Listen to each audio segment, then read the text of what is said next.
ঠিক করেছে।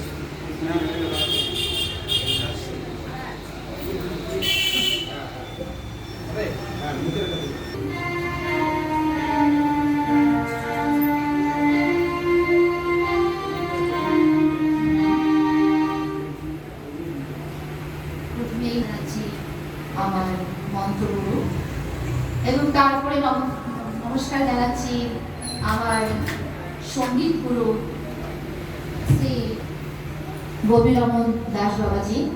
ওনার কৃপায় আজ আপনাদের সামনে আমি এই ভক্তিগীতি পরিবেশন করতে পারছি।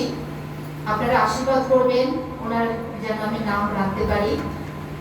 তারপরে প্রণাম জানাবো এখানে যারা ভক্তিমতী আমার দিদিরা, মায়েরা এবং দাদারা রয়েছেন, সবার প্রতি আমার বিনম্র প্রণাম।